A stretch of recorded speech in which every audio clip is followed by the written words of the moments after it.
मुझसे भूल चूक हो जाता, माफ कर। मैं तो बहुत मुस्कुरा रहा हूँ, मैं बहुत मुस्कुरा रहा हूँ। और अभी तिलक मैं बहुत रो भी रहा हूँ क्योंकि मुझे खुशी इतनी है। घर में रो रहा था आज भी, मगर खुशी नहीं जा रही। अब कैसे जाए मैं ये सोच रहा हूँ।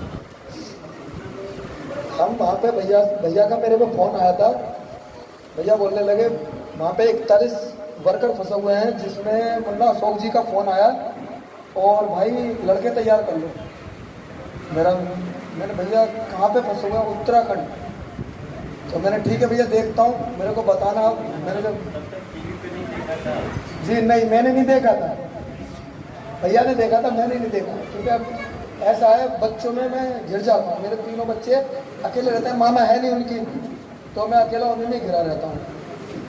जब भैया ने मेरे को बताया, मैंने ठीक है, मैं लड़के तैयार करते हैं और इनसे अल्लाह करके आएंगे और अपने भारत की नाक ऊंची करके आएंगे।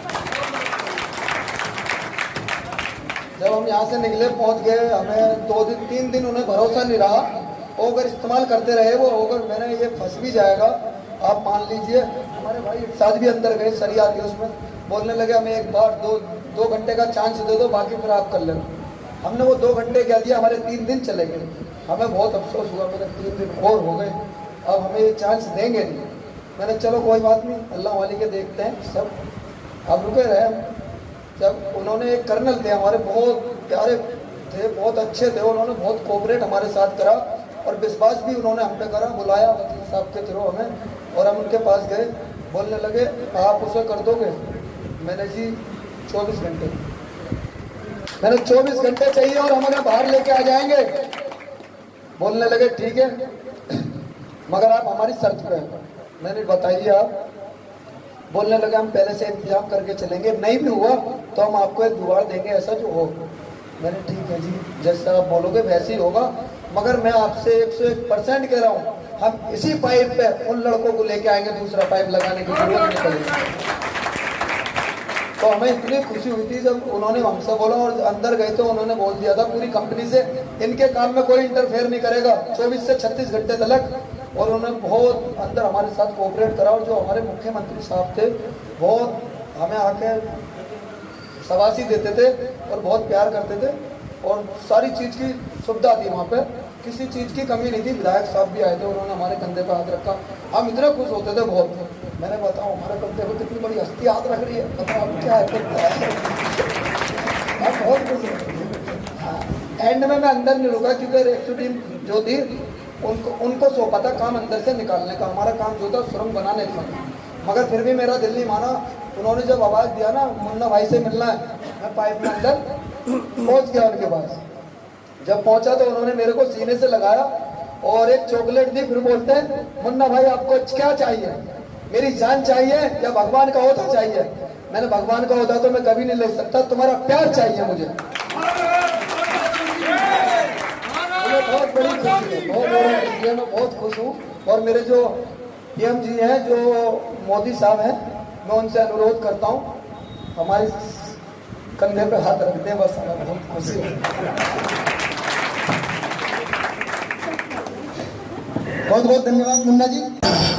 मैं बोलने में इतना एक्सपर्ट नहीं हूँ और सर मुझे संबोधन भी ऐसा नहीं आता, मुझे माफ़ कीजिएगा अगर मेरे मुँह से कुछ वर्ड्स गलत निकल रहे हैं। और मैं कहना चाहूँगा इतने लोगों ने इतना प्यार दे रहा है, मुझे कहीं से कहीं तक उम्मीद नहीं थी। कहते हैं ना सर, किसी को औकात एक साइकिल खरीदने की होती नहीं है, उसे एक हवाई जहाज मिल जाता है। इस वक्त मेरे साथ वो फीलिंग्स आ रही है। सर मैं आप लोगों के साथ फीलिंग्स का शेयरिंग करना चाहूँगा। जिस तरीके से हम लोग वहाँ पे गए, ऐसा हुआ सैटरडे फ्राइडे को, बृहस्पतिवार और शुक्रवार को मेरे एक दोस्त नहीं, उनके अंडर काम कर रहे थे, हमारा सीनियर हैं देहरादून में। उन्होंने बोला हसन तुम्हारी यार बहुत ज़रूरत पड़ गई है और मुझे तुम पे पूरा भरोसा है, वहाँ पर 41 लोग टनल में फंसे हुए हैं और तुम्हें उसे निकाल के लेके आना है। तो सर मेरे लिए तो बहुत गर्व की बात थी कि मुझे ये उपलब्धि, मुझे ये चीज़ हासिल हो रही है। तो सर मैंने ये सोचा ये मौका मैं कैसे भी अपने हाथ से नहीं जाने दूंगा, कैसे भी नहीं जाने दूंगा।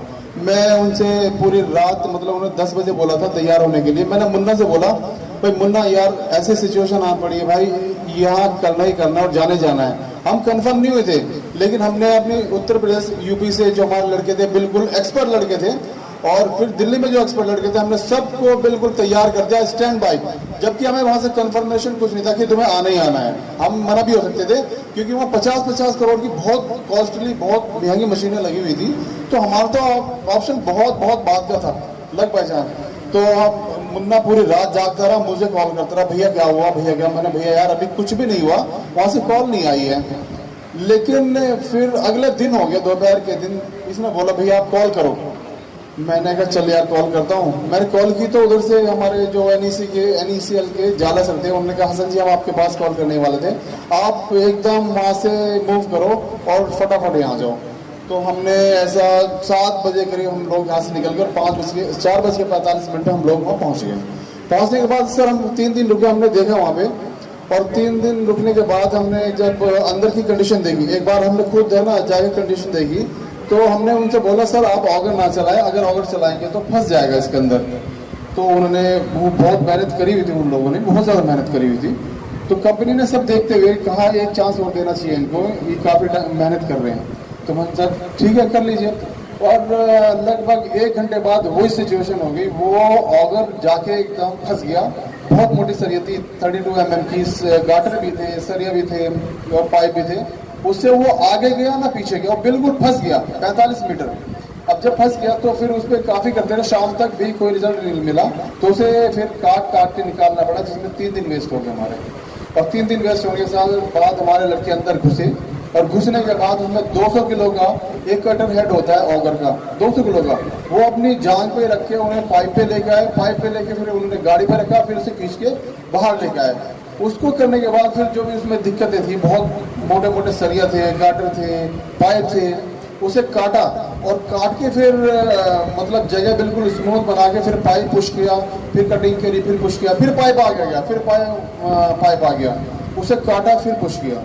और जब हमारे लड़के उस लास्ट में, एक बार तो ऐसा हुआ कि उधर मिट्टी गिरी, दूसरी साइड मिट्टी गिरी, तो उधर से अनाउंस हुआ आप पाइप आ गया। तो 3 बजे ही ऐसा शोर मच गया, सब लोग ऐसे गले मिलकर नाचने लगे वहाँ पे। सभी लोग नेताजी भी और अधिकारी भी सभी नाचने लगे। और ये कम से कम 2-2.5 घंटे हो गया। हमारे अंदर जो पाइप में थे वो भी शॉक्ड हो गए, हो क्या रहा है, हमें दिखाई नहीं दे रहा इन्हें क्या हो गया। अब आके वो भी नाचने लगे पाइप के ऊपर। बहुत अच्छा वो था, लेकिन जब पता लगा तो नहीं हुआ। फिर लड़कों ने दोबारा काम शुरू किया, और लास्ट में जब मिट्टी रह गई, और मिट्टी को जब उन्होंने संबल से आगे धकेला और उनको चेहरा दिखाई दिया, तो लड़कों में बस ये समझिए उन्होंने क्या देख लिया। मैं उसकी जबान में वर्ड्स में नहीं बता सकता उन लोगों की फीलिंग्स क्या थी, और हमारी भी फीलिंग्स क्या थी। हमने ऐसा काम कर लिया ऊपर वाले की कृपा से कि जो बड़ी बड़ी मशीनें नहीं कर पाई वो हमने कर दी। हम सोच के आश्चर्य, हम खुद आश्चर्य लगे कि ऊपर वाले ने हमसे कैसा काम लिया। और जब ये लोग मेरे लड़के अंदर गए, उन लोगों ने इतनी इज्जत दी, उन्होंने बेचारों ने, किसी ने पानी दिया, किसी ने सेब दिया, किसी ने चॉकलेट्स दी। हमारे लड़कों को पूछ रहे थे सर हम आपके लिए क्या करें, हम अपनी जान दे दें आपको सर, हम अपनी जायदाद दे दें, दौलत दे दें सर, आप भगवान बना दें सर। इतना मतलब इतना आंखों में आंसू आ गए हमारे लड़कों के सर वहाँ पे, और उनके भी सर। बहुत मतलब इस चीज़ को बयान नहीं कर सकते। मेरी ज़िंदगी का क्या, ये चीज़ें बहुत कम लोगों को मिलती है। बस सर, धन्यवाद।